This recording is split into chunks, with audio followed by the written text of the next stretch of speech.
हम UGC net, PGD economics, assistant professor, CUET PG economics, MA economics, economics honours जैसे 250 से भी अधिक कोर्स अपनी एप्लीकेशन महाविद्या इकोनॉमिक्स के माध्यम से आपको प्रोवाइड कराते हैं।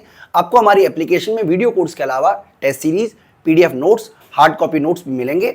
तो दोस्तों, भारत ने 1991 में नई आर्थिक नीतियों को पालन किया। नई आर्थिक नीतियों में 3 मूल रूप से नई आर्थिक नीतियां आती हैं, जिसमें उदारीकरण, वैश्वीकरण और निजीकरण आता है। इस वाली वीडियो में अगर आप YouTube के माध्यम से वीडियो देख रहे हैं तो हम आपको उदारीकरण समझा रहे हैं और एप्लीकेशन के माध्यम से आपको पूरी की पूरी वीडियो मिल जाएगी। तो आप हमारी वीडियो को एप्लीकेशन के माध्यम से भी देख सकते हैं। तो चलिए स्टार्ट करते हैं आज की वीडियो। 1991 में आर्थिक सुधार प्रारंभ हुए और इन सुधार के क्या कारण थे, क्या क्या सुधार हुए, कौन कौन सी नीतियां अपनाई, बहुत ही डिटेल में हम आप बच्चों को समझाने वाले हैं 2 वीडियो के माध्यम से। इस वाली वीडियो में हम आपको बताने वाले हैं कि आर्थिक सुधार क्या होता है, साथ ही साथ हम समझेंगे कि आर्थिक सुधार के क्या कारण थे, किन वजहों से हमें आर्थिक सुधार अपनाना पड़ा, और आर्थिक सुधार का एक पार्ट है उदारीकरण, उसमें कौन कौन से सुधार हमने अपनाए। इसके अलावा निजीकरण और वैश्वीकरण के बारे में बच्चों हम अगली वीडियो में आप बच्चों को डिटेल में समझा देंगे। तो बच्चों, भारत में 1991 में आर्थिक सुधार प्रारंभ हुए, जिसमें 3 प्रकार की नीतियों को अपनाया गया: निजीकरण, वैश्वीकरण और इसके अलावा उदारीकरण। तो बच्चों, सबसे पहला जो क्वेश्चन है कि आखिरकार आर्थिक सुधार क्या है और इसको आर्थिक सुधार ही क्यों कहा जाता है। तो बच्चों, नीतिगत परिवर्तन हुए, यानी कि 1991 में भारत सरकार ने अपनी आर्थिक नीतियों में नीतिगत परिवर्तन किए, अपनी कार्यप्रणाली में परिवर्तन किए। देखिए, सरकार एक तरीके से आप कह सकते हो कि सरकार अगर पहले राइट हैंड की दिशा में जा रही थी तो सडनली वो लेफ्ट हैंड की दिशा में आ गई, या पहले अगर सीधी जा रही थी तो वो सडनली उल्टा आ गई। क्योंकि 1991 से पहले हमारी जो नीतियाँ थी वो निजीकरण की नहीं थी बल्कि राष्ट्रीयकरण की थी।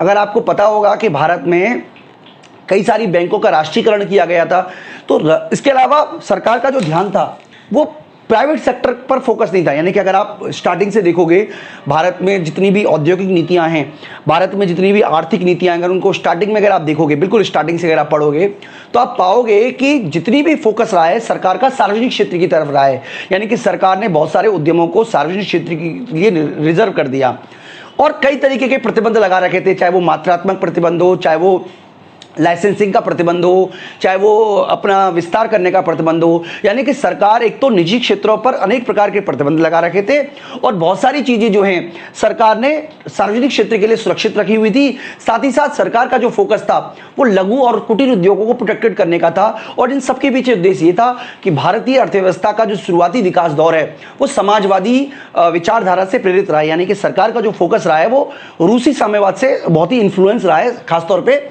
अगर आप 1956 की औद्योगिक नीति देखोगे तो उसमें।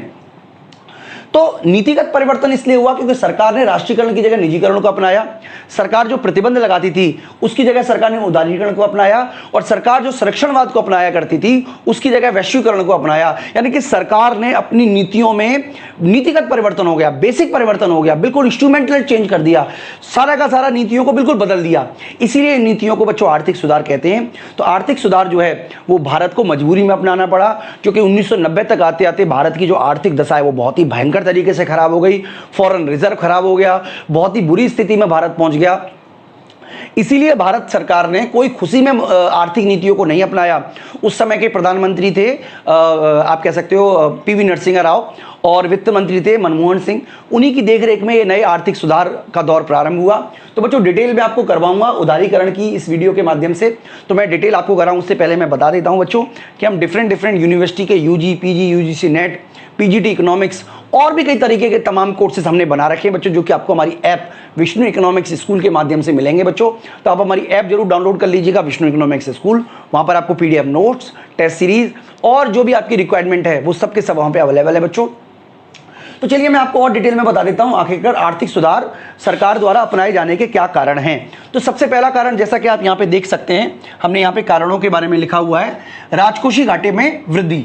तो मैं आपको बता देता हूं सबसे पहले कि राजकोषीय घाटा क्या होता है। देखिए, राजकोषीय घाटा सरकार की उधार और अन्य दायित्व संबंधी वचनबद्धता को दर्शाती है। यानी कि सरकार जो है वो कितना अपना घाटा पूरा करने के लिए उधार पर निर्भर है। तो बच्चों, मैं आपको बता देता हूं कि जीडीपी का लगभग 8.4%, यानी कि जीडीपी का 8.4% जो है, जीडीपी का 8.4% हमारा राजकोषीय घाटा था, यानी कि जितनी जीडीपी थी उसका 8.4% हमें उधार लेके उससे पूरा करना पड़ रहा था। और साथ ही साथ जितना हम व्यय कर रहे थे उस व्यय का लगभग 36.4% कुल व्यय का हमें केवल ब्याज भुगतान पे देना पड़ रहा था। यानी कि जो पैसा आप विकास के कामों में खर्च कर सकते थे वो विकास के कामों में खर्च ना होके ब्याज के भुगतान करने पे खर्च करना पड़ रहा था। बच्चों मैं आपको बता देता हूं कि ये बहुत ही विकट स्थिति है और इस विकट स्थिति की वजह से ही भारत की जो आर्थिक स्थिति है वो बहुत खराब होती चली गई, क्योंकि बड़ा राजकोषीय घाटा जो है वो आपकी कीमतों को बढ़ाने के लिए प्रेरित करता है। और अगर बड़ी मात्रा में अगर आप विदेशों को ब्याज का भुगतान करोगे खर्चे का, तो आपके जितने भी विकासात्मक कार्य हैं वो रुक जाएंगे। तो ये सबसे बड़ी वजह रही बच्चों। इसके अलावा भारत का जो भुगतान शेष है वो प्रतिकूल रह गया, यानी कि अब ये कह सकते हैं कि भारत में जो निर्यात थे, क्योंकि निर्यात में वृद्धि हो नहीं रही थी, निर्यात बहुत कम थे।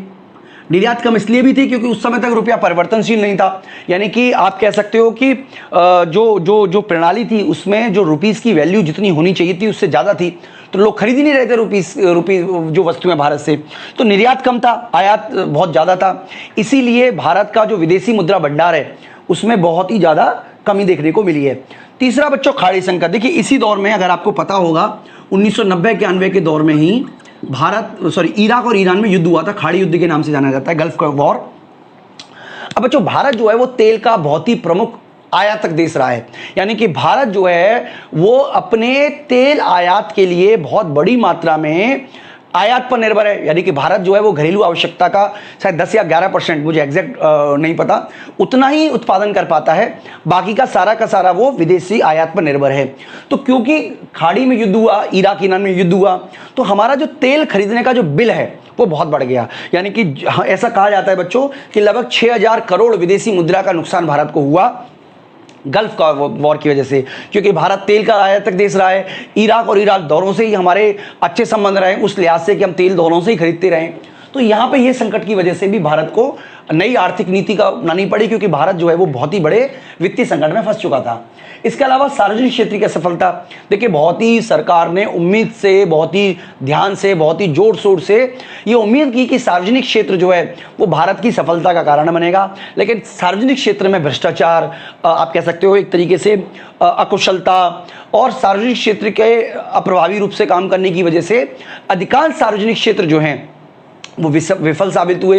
हाँ, कुछ नवरत्न कंपनियां और महारत्न और मिनी रत्न इस तरीके की कंपनियां सरकार ने डिवीज़न किया, जिनमें कुछ हद तक आप कह सकते हो कि प्रॉफिट दिया सरकार को, लेकिन मोस्टली अगर आप उद्यम देखोगे तो सरकार के लिए घाटे का सबब ही ये बने रहे। तो सार्वजनिक क्षेत्र की असफलता की वजह से भी सरकार को ये सोचना पड़ा कि क्या कोई और नीति है जिसके माध्यम से सरकार अपने विकास की योजनाओं को आगे लेके जा सकती है। इसके अलावा बच्चों विदेशी मुद्रा का संकट देखने को मिला। अब देखिए मैं आपको बता देता हूं कि भारत का विदेशी मुद्रा का जो स्टॉक है, अगर वर्तमान में देखोगे तो भारत में बहुत बड़ी मात्रा में विदेशी मुद्रा का स्टॉक अपने पास रखा हुआ है। लेकिन उस समय की बात करें, 1991 की बात करें, तो हमारे पास विदेशी मुद्रा का जो रिजर्व है वो बहुत कम रह गया। मात्र 2 हफ्ते का भोजन खरीदने का फंड ही भारत के पास बचा था। बच्चों ये बहुत दयनीय स्थिति थी। इसके अलावा बहुत सारे विकासशील देश, अभी मतलब जो वर्तमान में विकासशील देश थे, बहुत सारे देशों ने नई आर्थिक नीति अपनाने की वजह से बहुत सारा ग्रोथ देखने को मिला। ठीक है, इंडोनेशिया है, इस तरीके के कई देश थे जो भारत के पड़ोस में भी थे और जहाँ जो विकासशील भी थे, और नई आर्थिक नीतियों की वजह से उनको सफलता भी मिली। तो इन सभी से प्रेरित होकर भारत को नई आर्थिक नीति अपनाने के लिए प्रेरित हुई। और बच्चों ऐसा कहा जाता है कि भारतीय अर्थव्यवस्था में विदेशी मुद्रा फंड बहुत कम रह गया। जब भारत ने अंतर्राष्ट्रीय संस्थाओं से मदद मांगी, जिसमें से अंतर्राष्ट्रीय मुद्रा कोष भी है, इसके अलावा विश्व बैंक भी है, तो उन्होंने शर्त रखी। शर्त क्या रखी कि उन्हें नई आर्थिक नीति अपनानी पड़ेगी, यानी कि वैश्विक बाजार को भारतीय अर्थव्यवस्था के लिए खोलना पड़ेगा। यानी कि इसी वजह से बच्चों अब देखोगे WTO का सिग्नेचर भी भारत में 1991 में ही हुआ। तो इन सभी परिस्थितियों की वजह से भारत ने 1991 में जो अपने उद्यम थे उनको खोल दिया एक तरीके से विदेशी प्रतियोगिता के लिए। साथ ही साथ लाइसेंसिंग प्रणाली या और प्रणालियों पर लगे हुए प्रतिबंधों को हटाना पड़ा। साथ ही साथ सरकार ने सार्वजनिक क्षेत्र जो घाटे में चल रहे हैं उनको निजी क्षेत्रों को सौंपने के बारे में निर्णय लिया। तो इन सभी नीतियों को मिलाकर बच्चों हम LPG बोलते हैं, लिबरलाइजेशन, ग्लोबलाइजेशन, प्राइवेटाइजेशन। अगर इसको लिखा जाए तो LPG। ठीक है, तो ये नंबर 1 हम बोल देते हैं, नंबर 2 LPG, नंबर 3। तो इन तीनों पॉलिसी के बारे में बच्चों विस्तार से आप बच्चों को बात करने वाले हैं। तो मैं शुरू करता हूं बच्चों उदारीकरण के बारे में। उदारीकरण क्या होता है, क्यों होता है, सबके बारे में समझेंगे। देखिए, उदारीकरण का सिंपल शब्दों में कहा जाए तो लिबराइज यानी कि प्रतिबंधों से मुक्ति, यानी कि आपको फ्री करना। देखिए, सबसे पहले सरकार का जो बिहेवियर चेंज हुआ है उसको हमें समझना पड़ेगा। नई आर्थिक नीतियों से पहले सरकार का जो फोकस था वो था प्रोटेक्शन करना, यानी कि सरकार नहीं चाहती थी कि संपत्ति कुछ ही लोगों के हाथों में रह जाए। इसीलिए सरकार जो है वो विकेंद्रीकरण पर बल देती थी। अगर आप सरकार की उद्यमों को देखोगे तो सरकार का जो पूरा फोकस है वो था संपत्ति के विकेंद्रीकरण पर, लेकिन ये नीति पूरी तरीके से फेल साबित हुई। इसीलिए सरकार को मजबूरी में उदारीकरण को अपनाना पड़ा। यानी कि उदारीकरण का सिंपल मतलब मुझसे बोला जाए क्या है, तो मैं आपको बताना चाहूंगा कि सरकार द्वारा निजी क्षेत्र पर जितने भी प्रतिबंध लगाए हुए हैं, चाहे वो प्रत्यक्ष प्रतिबंध हो चाहे वो भौतिक प्रतिबंध हो, सभी प्रतिबंधों को सरकार द्वारा हटा लेना। और कई तरीके के प्रतिबंध थे। देखिए, निजी यानी कि ये कहलाता हमारा उदारीकरण। कई तरीके के प्रतिबंध थे, जिसमें औद्योगिक लाइसेंस हो गया, आयात पर नियंत्रण हो गया, इसके अलावा निवेश पर प्रतिबंध हो गया। तो कई तरीके के प्रतिबंध जो थे वो निजी क्षेत्रों पर लगा रखे थे। नई आर्थिक नीतियों में इन तमाम प्रतिबंधों को हटाया गया और निजी क्षेत्र को एक तरीके से मुक्त कर दिया गया कि वो जितना चाहे अपना एक्सपेंशन कर सकें, जितनी चाहे मशीन खरीद सकें, जो भी करें, पर जितना ज़्यादा उत्पादन करेंगे देश के विकास के लिए उतना ही सहयोगी रहेगा, सहायक होगा। इसी नीति के साथ हमने उदारीकरण शुरू किया। उदारीकरण में बच्चों हमने औद्योगिक क्षेत्र में सुधार किया, वित्तीय क्षेत्र में सुधार किया, कर में सुधार किया, विदेशी विनिमय के क्षेत्र में सुधार किया और व्यापार और निवेश नीति में सुधार किया। तो व्यापक स्तर पर सुधार किए गए बच्चों। ऐसा नहीं है केवल औद्योगिक क्षेत्र में सुधार किया गया, बल्कि वित्तीय क्षेत्र में भी सुधार देखने को मिला। इसके अलावा निजी क्षेत्र में भी सुधार किया गया, करों में भी सुधार किया गया और बहुत ही व्यापक स्तर पर इन सुधारों को भारत में लागू किया गया। यही वजह है बच्चों जो आप इतना अच्छी तरीके से भारतीय अर्थव्यवस्था को आप देख पा रहे हो। हालांकि कोविड की वजह से इसको भी नुकसान हुआ है, फिर भी भारतीय अर्थव्यवस्था जो है वो उभरती हुई अर्थव्यवस्था है और विश्व की मतलब रैंकिंग थोड़ी चेंज होती रहती है। चौथी पांचवी भारतीय अर्थव्यवस्था अभी भी वर्तमान में बनी हुई है। औद्योगिक क्षेत्र संबंधी सुधार की बात करें, आखिरकार औद्योगिक क्षेत्र के क्षेत्र में कौन कौन से परिवर्तन सरकार द्वारा उठाए गए, तो सबसे पहला है औद्योगिक लाइसेंस। तो बच्चों औद्योगिक क्षेत्र संबंधी सुधार की बात करें तो सबसे पहला है औद्योगिक लाइसेंस की समाप्ति। देखिए, निजी क्षेत्र को अपना उपक्रम स्थापित करने के लिए, निवेश करने के लिए और भी कई चीज़ों के लिए सरकार पर निर्भर रहना पड़ता था। सरकार ने नई औद्योगिक लाइसेंस पॉलिसी में यानी औद्योगिक नीति में औद्योगिक लाइसेंस को समाप्त कर दिया और केवल 5 उद्योगों को, यानी कि उस समय तो थोड़े ज़्यादा थे लेकिन वर्तमान में केवल 5 ही उद्योग हैं, जिसमें से पहला है शराब, सिगरेट, इसके अलावा हमारे रक्षा उपकरण, रासायनिक खाद यानी कि रासायनिक जो खतरनाक रसायन होते हैं, केमिकल्स और औद्योगिक विस्फोट। इन उद्योग यानी कि 5 उद्योग हो गए। मैं दोबारा बोल देता हूं, शराब, सिगरेट, रासायनिक उपकरण, खतरनाक रसायन और औद्योगिक विस्फोटक। इन उद्योगों को छोड़कर अब किसी और उद्योग के लिए लाइसेंस की आवश्यकता नहीं है। बच्चों, हमने ऐसे सुना है कि पहले तो कपड़ा बेचने के लिए भी लाइसेंस चाहिए था, यानी कि अगर आप कपड़ा तक बेचना चाहते हो आज़ादी के समय पे, उस समय भी आपको लाइसेंस की जरूरत होती थी। तो लाइसेंस व्यवस्था की वजह से बहुत जबरदस्त तरीके से भारतीय उद्योगों को नुकसान हुआ। तो इस लाइसेंस व्यवस्था को सबसे पहले समाप्त किया गया। इसके अलावा सार्वजनिक क्षेत्र का संकुचन किया गया, यानी कि सरकार जो है, अगर आप 1956 की औद्योगिक नीति को पढ़ोगे तो समूह का के अंदर ऐसे उद्योगों को रखा गया जिसको निजी क्षेत्र जिसमें शामिल ही नहीं हो सकता था। ऐसे कई उद्योग थे, 17 उद्योग थे लगभग ऐसे, उनको हटाकर बाद में 8 किया गया। वर्तमान में केवल 3 उद्योग ऐसे हैं जो कि सरकार ने 100% अपने पास रिजर्व रखा हुआ है। बाकी के सभी उद्योगों को निजी क्षेत्रों के लिए छोड़ दिया गया है, यानी कि निजी क्षेत्र चाहे तो उसमें अपना एक तरीके से रोल भी प्ले कर सकते हैं। जो कौन कौन से हैं बच्चों? रेलवे, इसके अलावा परमाणु ऊर्जा, इसके अलावा रक्षा उपकरण, यानी कि भारत में डीआरडीओ ही आप कह सकते हो रक्षा उपकरण बनाएगा। इसके अलावा भारत में जो परमाणु ऊर्जा का काम है वो भारत सरकार करेगी। इसके अलावा रेलवे भी भारत सरकार के पास है। लेकिन इसके अलावा जितने भी उद्यम हैं, चाहे तो निजी क्षेत्र बनाए चाहे तो सरकार बनाए, इस तरीके से सरकार ने अपना रोल प्ले किया है। इसके अलावा बच्चों तीसरा है उत्पादन क्षेत्र को, आरक्षण को हटाना। जैसा कि मैंने आपको बताया था कि सरकार जो है वो लघु और कुटीर उद्योगों को बढ़ावा देना चाहती थी।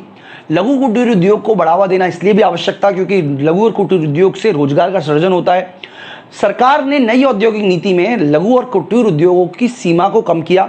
सीमा मतलब मैं गलत दोबारा बोल देता हूं, वस्तुओं की सीमा को कम किया। कैपिटल की जो मात्रा है वो तो बढ़ाई थी, लेकिन रिजर्व वस्तुओं की मात्रा को कम किया। इसके अलावा जो औद्योगिक घराने हैं उनको पहले मतलब जो जो जो आप कह सकते हो कि जो लघु और कुटीर उद्योग है उनको प्राथमिकता दी जाती थी कच्चे माल के लिए। बाद में उस सिस्टम को बंद किया गया और बाजार प्रणाली पे छोड़ दिया गया कि बाजार प्रणाली जो है वो डिसाइड करेगी कि कितना कच्चा माल किस उद्यम को मिलेगा। हालांकि इस सबके कारण लघु और कुटीर उद्योग का विकास में कमी आई है, लेकिन इसी के साथ साथ सरकार ने लघु और कुटीर उद्योग की जो निवेश सीमा है उसमें भी बच्चों वृद्धि की है। इसके अलावा एक कानून था MRTP एक्ट। MRTP एक्ट कहता है कि अगर किसी संपत्ति का विकेंद्रीकरण रोकना, यानी कि कोई भी फर्म जिसकी कुल संपत्ति 100 करोड़ है उसको अपने निवेश संबंधी निर्णय लेने से पहले सरकार से परमिशन लेनी पड़ती थी। लेकिन नई आर्थिक नीति में अब हम कॉम्पिटिटिव पे जोर दे रहे हैं। अब हम प्रतियोगी हमारे यहाँ एक्ट है, यानी कि अब कोई भी व्यक्ति, पहले तो जोर था एकाधिकार रोकने पर, अब हमारा जोर है प्रतियोगिता को बढ़ाने पर। देखिए दोनों में बेसिक अंतर यह है कि अब हम ये कहते हैं कि अगर मान लीजिए कोई कंपनी, कोई बड़ी कंपनी छोटी कंपनी को खरीद सके तो खरीदे, कोई दिक्कत नहीं है, लेकिन वो दूसरी कंपनी को आने से रोकेगी नहीं, ये मैंने मुद्दा रखा गया है। यानी कि हालांकि आप कह सकते हो कि अमेजॉन, फ्लिपकार्ट ये बहुत बड़ी बड़ी कंपनियां हैं, तो ये बड़ी बड़ी कंपनियां हैं, लेकिन ये कंपनियां और कंपनियों को खरीद सकती हैं, लेकिन कोई भी कंपनी नई कंपनियों को आने से रोकेगी नहीं। इस तरीके का बच्चों प्रोविजन रखा गया, यानी कि बड़ी मात्रा में विदेशी प्रतियोगिता को बढ़ाने के साथ साथ घरेलू उद्योगों में भी प्रतियोगिता बढ़ाने पर बल दिया गया। इसके लिए हमें एकाधिकार कानून में छूट दी गई। इसके अलावा बच्चों आयात में छूट दी गई, यानी कि विदेशों से मशीन खरीदना बच्चों कई बार आवश्यक हो जाता है, कच्चा माल खरीदना आवश्यक हो जाता है, तकनीक खरीदना आवश्यक हो जाता है। इन सभी के लिए सरकार को पहले परमिशन लेनी पड़ती थी। इस परमिशन की जो पॉलिसी है इसको बंद किया गया। अब निजी उद्यम जो हैं वो बिना सरकार की परमिशन के भी तकनीक, मशीनरी, कच्चा माल, इन सबको आयात विदेशों से कर सकती हैं। तो ये सारे सुधार हमने समझे। इसके अलावा बच्चों वित्तीय क्षेत्र में भी सुधार किए गए। देखिए वित्तीय क्षेत्र के सुधार के बारे में अगर हम बात करें तो वित्तीय क्षेत्र में कौन कौन से सुधार किए गए, एक बार हम वो भी समझ लेते हैं बच्चों।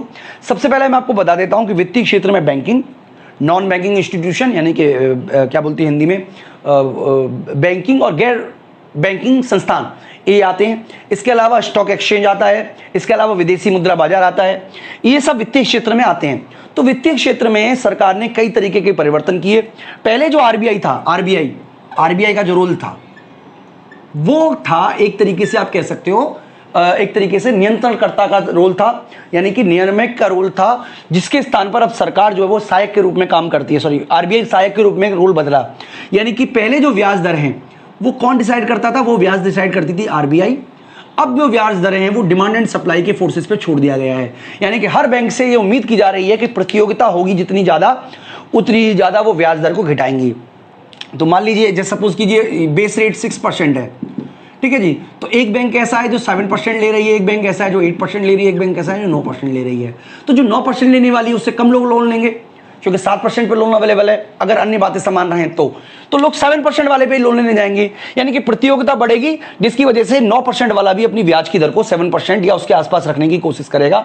तो इस प्रतियोगिता की वजह से ही बच्चों नई आर्थिक पॉलिसी में आरबीआई का जो रोल है उसको फैसिलिटेटर के रूप में बदला गया। इसके अलावा बच्चों विदेशी निवेश की जो सीमा है, यानी कि खासतौर पे बैंकिंग सेक्टर में, उसको बढ़ाकर 74% कर दिया गया। इसके साथ साथ कुछ शर्तें दी गई, कुछ शर्तें थी। खासतौर पे शर्त क्या थी कि भाई अगर आप अपनी शाखाएं खोलते हो तो इस प्रपोर्शन में आपको ग्रामीण क्षेत्रों में भी अपनी शाखाएं खोलनी पड़ेंगी। यानी कि कुछ शर्तों के साथ बैंकों को ये अनुमति दी गई कि वो बिना केंद्रीय बैंक की परमिशन के भी अपना विस्तार कर सकती हैं, नई शाखाएं खोल सकती हैं। तो ये वित्तीय क्षेत्र में बच्चों सुधार किए गए। इसके अलावा कर क्षेत्र में भी सुधार किए गए, जिसको हम राजकोषीय नीति सुधार भी हम बोल सकते हैं। यानी कि कर प्रणाली जो थी वो प्रत्यक्ष कर, अप्रत्यक्ष कर, बच्चों दो प्रकार के कर होते हैं, आपको पता होगा। प्रत्यक्ष कर वे होते हैं जिनका कर का भार उसी व्यक्ति पे पड़ता है जो कर का भुगतान करता है। अप्रत्यक्ष कर में करों का भार जो होता है वो किसी और व्यक्ति पे पड़ता है, परंतु उसका भुगतान कोई और व्यक्ति करता है। तो नई आर्थिक नीति में कर के क्षेत्र में भी सुधार किया गया। भारतीय कर प्रणाली बहुत जटिल थी, खासतौर पे प्रत्यक्ष कर को आप देखोगे तो बहुत ही जटिल था, बहुत हाई रेट था। नई आर्थिक नीति में धीरे धीरे ये प्रोविजन किया गया कि कर के रेट को कम किया जाए ताकि टैक्स का जो दायरा है वो बढ़े, क्योंकि ऊंचे कर की वजह से कर चोरी ज्यादा होती है। और अधिकतर जनता जो है वो कर को देने से बचती है, क्योंकि भारतीय अर्थव्यवस्था जिसमें बहुत बड़ी मात्रा में जो ट्रांजैक्शन है वो बैंकिंग सेक्टर में होता ही नहीं है। कोई बहुत से लोग हैं जो कैश पेमेंट करते हैं, कैश वस्तु खरीदते हैं। उन सभी को लाने के लिए, उन सभी को दायरे में लाने के लिए धीरे धीरे कर की मात्रा में कमी की गई, साथ ही साथ कर प्रणाली को सरल बनाया गया। अप्रत्यक्ष कर के क्षेत्र में भी बच्चों बहुत सुधार किए गए। वर्तमान में अगर आप जीएसटी देखते हो तो वो एक तरीके से कर प्रणाली का सुधार है। बहुत सारे करों की जगह एक प्रणाली लगा ली गई है बच्चों, तो इस तरीके से भी एकीकरण के भी प्रयास किए गए। तो ये सारे के सारे बात आपको समझनी पड़ेगी। इसके अलावा विदेशी विनिमय क्षेत्र में भी सुधार किया गया। देखिए, पहले रुपया परिवर्तनशील नहीं था, यानी कि अब रुपए को परिवर्तनशील बना दिया गया। यानी कि रुपए के बदले, जैसे पहले क्या हुआ करता था, डॉलर के बदले रुपए को कन्वर्ट करना पॉसिबल नहीं था। अब रुपया कन्वर्टेबल है, आप डॉलर में भी रुपए को कन्वर्ट कर सकते हो। तो डेफिनेटली लोग ज़्यादा मात्रा में भारत से सामान खरीदेंगे। इसके अलावा बच्चों रुपए को डिवैल्यूएट किया गया। देखिए, डिवैल्यूएशन का क्या मतलब है, मैं आपको बता देता हूं। इसको बोलते हैं अवमूल्यन। हालांकि अवमूल्यन जो है भारत में 3 बार किया गया है। अब यहां पे देखिए कन्फ्लिक्ट हो जाता है। जैसे 1949 में किया गया अवमूल्यन, 1966 में किया गया, 1991 में किया गया, 2 बार। तो अब आप इसको 3 बार भी बोल सकते हो, 2 बार भी बोल सकते हो। 1 जुलाई, 3 जुलाई 2 बार किया गया है। तो एग्जाम में कई बार ये कन्फ्लिक्ट है, कई बार एग्जाम में बोला जाता है तो 3 बार आप आंसर लिखोगे, 4 बार आंसर लिखोगे, वो तो देखिए आपके ऑप्शन पे है। लेकिन मेरे हिसाब से तो 3 ही बार हुआ, और वैसे तो कई बुक में आंसर 4 बार भी लिखा हुआ है। तो लॉजिक यही है कि 1991 में ही 2 बार हुआ था रुपए का अवमूल्यन। तो बच्चों, रुपए का अवमूल्यन का मतलब है कि आपने रुपए की वैल्यू, जैसे मान लीजिए $1 जो है, मान लीजिए 50 रुपए का है, तो 50 रुपए की जगह अगर $1 60 का हो जाए तो जो हमारा आयात है उसमें वृद्धि होगी, आयात में कमी आएगी, और निर्यात जो है उसमें वृद्धि होगी। तो सबसे पहला सुधार किया गया है बच्चों, नंबर 1 अवमूल्यन किया गया रुपए का, ठीक है। दूसरा, रुपए को परिवर्तनशील बना, मतलब एक तरीके से आप कह सकते हो कन्वर्टेबल कर दिया। तीसरा, जो पहले हमारी प्रणाली थी जिसमें हम पैक्ड सिस्टम था, उसको हटाकर अब हमने पूरी तरीके से तरलशील विनिमय दर प्रणाली अपनाई। यानी कि अब जो हमारा रुपया है वो फ्लोटिंग एक्सचेंज रेट पे थ्रू डिसाइड होने लगा। तो बच्चों, ये नीतिगत परिवर्तन थे जो हमने विदेशी विनिमय क्षेत्र में किए। इसके अलावा व्यापार तथा निवेश नीति में भी सुधार किए गए। यानी कि आयात और निर्यात पर लगने वाले जो प्रतिबंध थे, खासतौर पे आप कह सकते हो कि उपभोग वस्तुओं पर और कृषि वस्तुओं पर, वो सारे के सारे प्रतिबंध हटा लिए गए। इसके अलावा प्रशुल्क की जो दरें, प्रशुल्क मतलब विदेशों से वस्तु जो आप खरीद रहे हो उसमें कमी की गई है। बच्चों, ऐसा कहा जाता है कि पहले 200% तक टैक्स था विदेशों से वस्तु खरीदने पर, जिसको धीरे धीरे कम किया गया। हालांकि WTO का प्रोविजन भी है कि आपको धीरे धीरे टैक्स को कम करना पड़ेगा। इसके अलावा निर्यात शुल्क की समाप्ति की गई। यानी कि देखिए, विदेशों से अगर माल ज़्यादा बेचना है तो निर्यातकों को प्रमोट करना पड़ेगा, उनको सब्सिडाइज करना पड़ेगा, जैसे चीन कर रहा है। उल्टा हमने टैक्स लगा रखा था, तो निर्यातकों को शुल्क से छूट दी गई। इसके अलावा आयात लाइसेंस की जो प्रणाली है, यानी कि विदेशों से वस्तु खरीदने के लिए आपको आयात करना पड़ेगा, इसको भी हटाया गया। हालांकि अगर अभी भी देखोगे तो भारत सरकार या कोई भी सरकार, WTO के ऐसे कई सारे प्रोविजंस हैं जिसमें सरकार जो है वो कई तरीके से आयातों को रोक सकती है। उसके बारे में बच्चों अगर इंटरनेशनल इकोनॉमिक्स आप पढ़ोगे तो उसमें हम डिटेल करेंगे। लेकिन फिलहाल आप ये समझ लीजिए कि सारे के सारे तरीके थे। इन सभी की वजह से बच्चों भारत में जो सुधार हुआ, और ये सुधार जो है ये काफ़ी काम आए भारतीय अर्थव्यवस्था के लिए। अगली वाली वीडियो में हम आपको निजीकरण और वैश्वीकरण के अलावा हम आपको और भी बहुत सारे पॉइंट्स हैं जो जुड़े हुए हैं इस सब टॉपिक से, वो सब कवर कराएंगे। इस वीडियो में इतना ही दोस्तों, थैंक यू। तो दोस्तों, अगर आपने हमारी ऐप डाउनलोड नहीं की अभी तक तो आप हमारी ऐप जरूर डाउनलोड कर लें। हमारी वीडियो अगर आपको अच्छी लगी तो वीडियो को लाइक करना और चैनल को सब्सक्राइब करना ना भूलें। इस वीडियो में इतना ही दोस्तों, थैंक यू।